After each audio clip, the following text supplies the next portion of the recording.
Selamat pagi, ibu-ibu.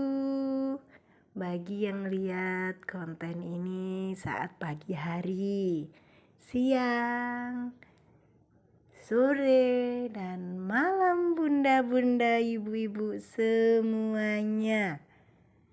Berikut bunda ada tip memasak cepat dan efisien. Bagi ibu-ibu yang bekerja di luar rumah, waktu memasak tentu sangat terbatas.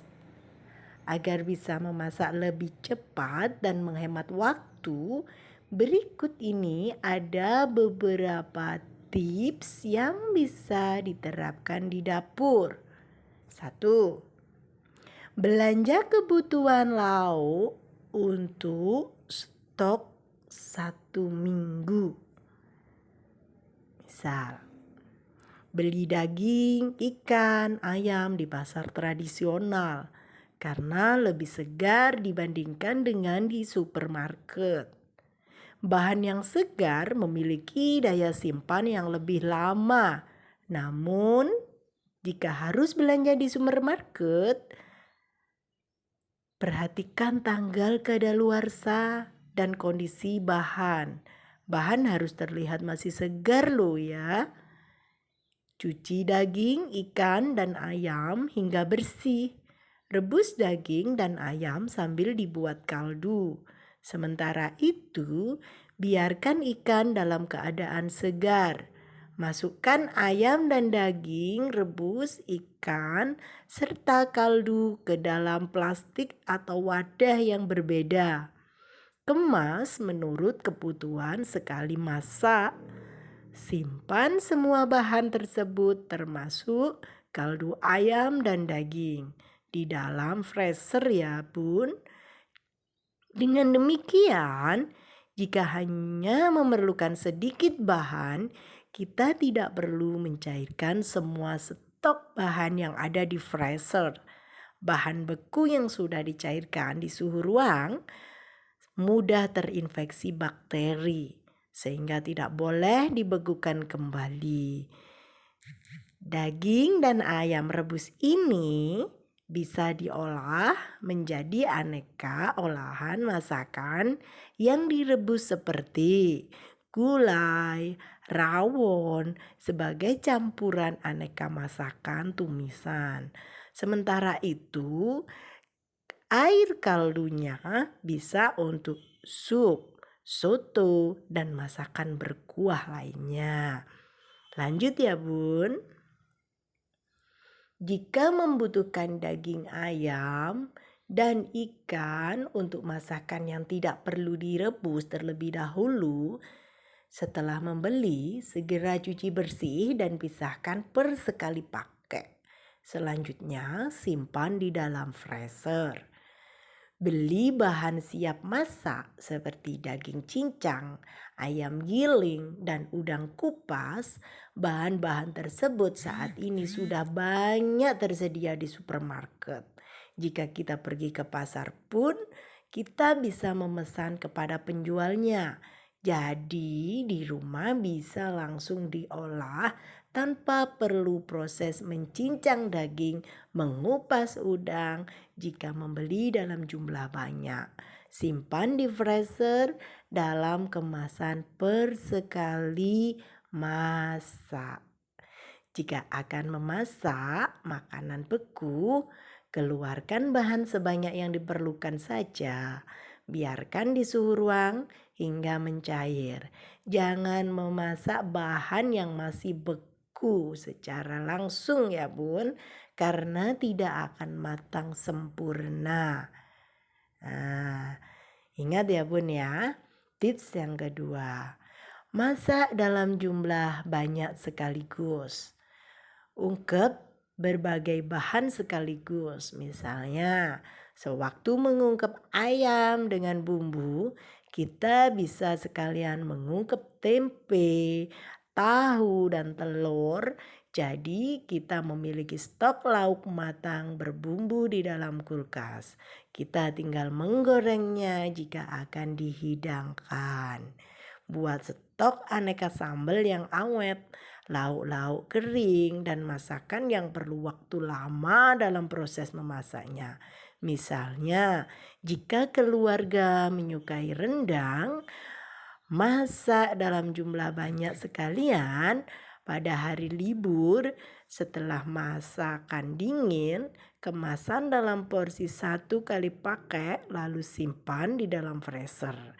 Jika hendak disajikan, tinggal ambil 1 kemasan lalu panaskan kembali. Tips yang ketiga ya Bun, stok bumbu, bubuk dan bumbu dasar. Selalu periksa stok aneka bumbu di dapur. Sediakan stok cadangan bumbu bubuk kering. Jadi jika kehabisan bumbu segar, tidak perlu keluar mencari bumbu yang kurang.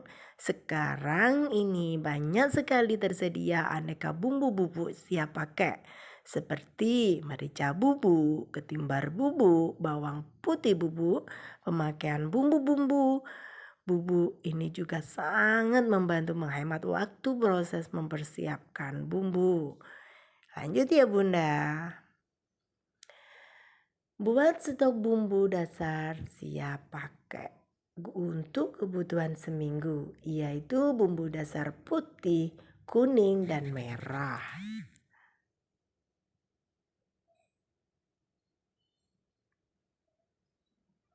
Bentar ya Bunda.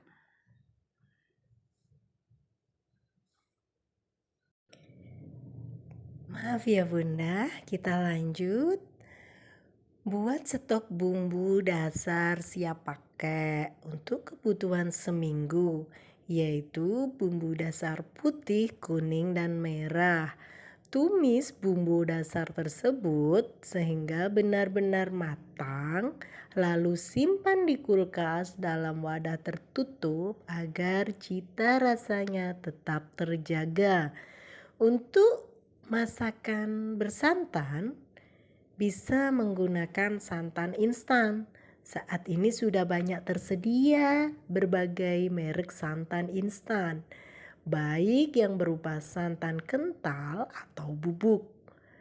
Saat akan digunakan, cairkan dengan menambahkan air sesuai kebutuhan. Misalkan santan kental, sedang, dan encer. Pilih santan instan yang beraroma natural sehingga cita rasa masakan tidak berubah. Simpan sisa santan instan yang kemasannya sudah terbuka di wadah tertutup di dalam kulkas agar cita rasanya tidak berubah. Namun, jika tidak suka santan instan, gunakan jasa penggilingan kelapa yang ada di pasar.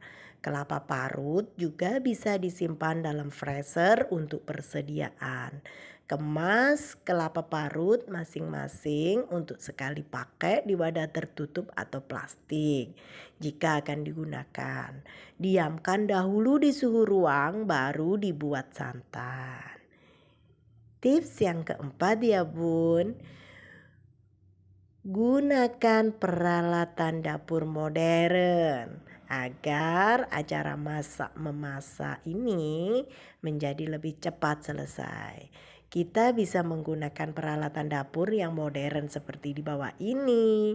Panci tekan atau resto berfungsi mengempukan atau biar gembuk bahasa Jawanya ya Bun, dan mempercepat proses pemasakan makanan, terutama daging dan ayam.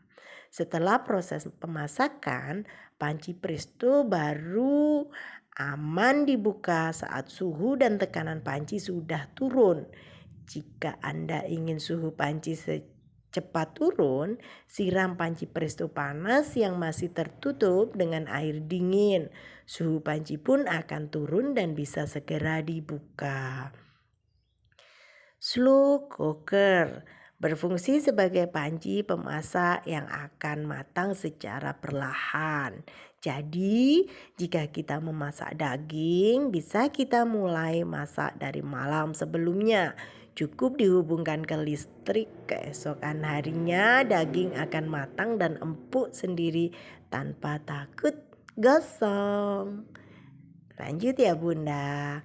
Food processor berfungsi untuk menghaluskan bahan seperti ayam, daging, ikan, dan bumbu-bumbu dalam waktu singkat. Tidak kehalusan bisa disesuaikan dengan jenis masakan. Blender. Blender bisa digunakan untuk menghaluskan bumbu dan sambal. Mungkin sebagian orang beranggapan menghaluskan bumbu atau sambal dengan blender akan merusak atau mempengaruhi rasa masakan.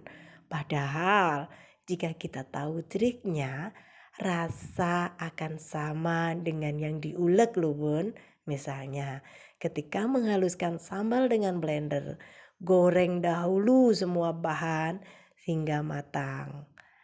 Sehingga rasa langu cabai tidak akan muncul.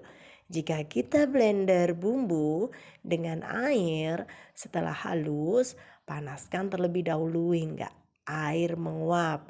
Selanjutnya beri minyak dan tumis seperti biasa. Dengan demikian, rasa masakan akan sama seperti bumbu yang diulek manual. Cara lainnya, blender dengan menggunakan minyak goreng. Jadi ketika sudah halus bisa langsung ditumis tanpa perlu menambahkan minyak lagi. Tips lagi ya Bun ya. Alat masakan modernnya alat pemanggang praktis. Pan dan alat grid listrik sangat membantu dalam membuat masakan yang dibakar. Karena nggak perlu lagi repot-repot menyalakan arang. Pakai peralatan dapur yang ukurannya tepat. Misalnya jika kita menggoreng lauk dalam jumlah banyak, terlebih baik gunakan penggorengan yang besar. Jika tidak perlu bolak-balik menggorengnya, sebaiknya jika kita hanya menggoreng sedikit bahan, pakai saja pan yang kecil sehingga bisa menghemat minyak dan gorengan lebih cepat matang. Itu ya bunda-bunda tips memasak. Adapun nanti akan saya buatkan bumbu-bumbu dasar di konten selanjutnya ya bunda. Ditunggu bumbu dasar selanjutnya. Assalamualaikum. Makasih, jangan lupa like, share, komen ya bunda yang belum jelas. Terima kasih. Bye.